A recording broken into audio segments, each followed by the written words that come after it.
once again for being with us and amplifying our voice, sending it far and wide. Today, yet again, we are back on the trail. We were able to survive last night.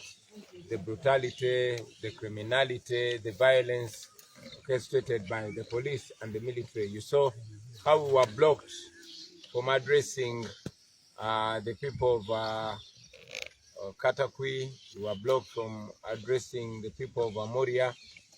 And we were even blocked from accessing the hotel that we have booked. By the grace of God, we were able to find an alternative and we slept well. We are back and we are stronger than ever.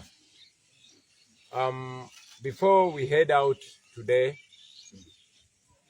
I thought it's important for me to comment on the following.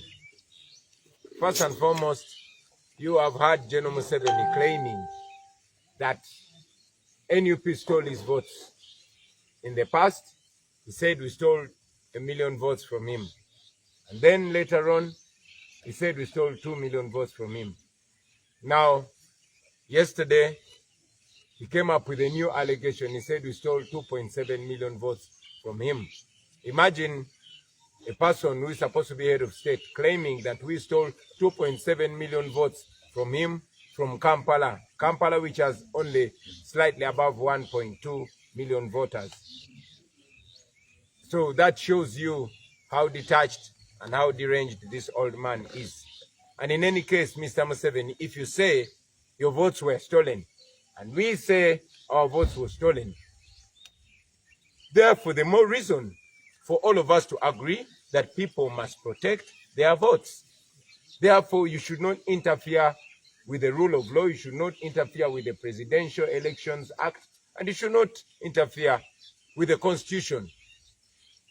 Like we've said numerously, that Article 31 of the Presidential Elections Act provides that the people of Uganda have every right to guard their election. They just need to stand only 20 meters away from the voting table. And that is what we continue to call upon our people to do. After voting, don't leave. Stay there peacefully, non-violently, and in a very orderly manner, but observe the election. We are calling upon the citizens of Uganda to actively participate in the voting process, in the election process, voting and protection of the vote. There's nothing illegal about that.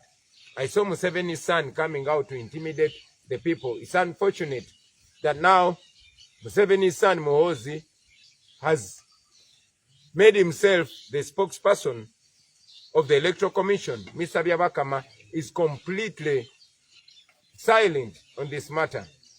Just like it was in 1980, the military is trying to take over the election process, which the people of Uganda must not accept, because every time the election process is usurped by the military, you have seen the consequences. We call upon Mr. Byabakama. Mr. Byabakama, if you cannot conduct this election in a transparent manner and in a legal manner, the best thing for you to do is to resign. That's number one. Number two, we saw General Museveni intimidating the people of Uganda. Yes, I said it, and I say it again. According to you, boss, we are 49 million Ugandans. And that number is highly, highly contested because so many of us were not even counted. But if we are to go by you, boss, numbers, that we are 49 million Ugandans, therefore we cannot be subjugated by the police and the military, especially if we are not breaking any law. General Museveni said that every police officer and every soldier is going to be having 120 bullets, thereby suggesting that they can kill the people of Uganda. In fact, Museveni was inciting the police and military against the people of Uganda. My message to you, the police officers, the soldiers, this man is old and is living, and you are there. And you know that according to the human rights law, you will be personally liable for any gross human rights violation. The people that Museveni is telling you to kill, those are your brothers, those are your sisters, those are your in-laws, those are your age mates, those are people of your generation, those are your fellow citizens. So I advise you not to listen to an old and wasted man who has no respect for human life whatsoever. It should not be the voice of a leader inciting the military and police against the people of Uganda, especially if they are non-violent. I must reassert it that we have not encouraged any citizen of Uganda to behave in an unconstitutional and in an illegal manner. No. Everything we encourage the people of Uganda to do is way within the law. We have encouraged the people of Uganda to exercise their right within the law. And we have quoted Section 31 of the Presidential Elections Act, which gives the people of Uganda the right to observe the election in a non-violent and legal manner.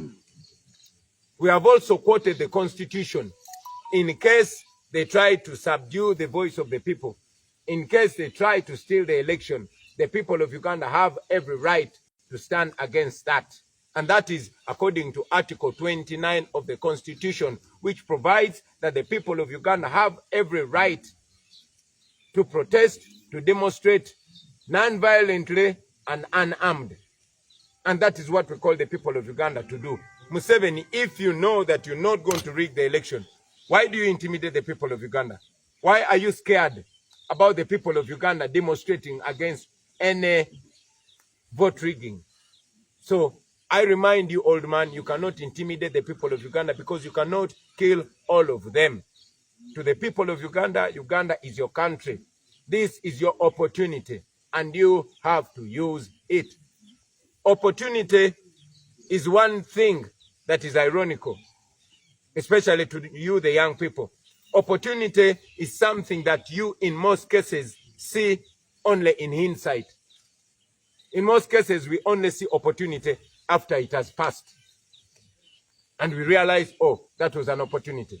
But in opportunity, always in its current state, it seems and appears like a risk. So don't look at this as a risk. Look at it as an opportunity. Opportunity for you to legally, non-violently, and morally stand and assert your right. If we do that as the people of Uganda across the country, we are going to liberate our country, and Uganda will never be the same again. Now, we are heading to Soroti. From Soroti, we'll come back to Soroti district, and we shall have our final rally in Soroti town. We continue to be disciplined. We continue to be non-violent, although the police and military behaves in an unlawful manner. I encourage all of you to keep your cameras running. Keep your cameras busy, because your camera is our biggest asset. I thank you for God and my country. Moving time.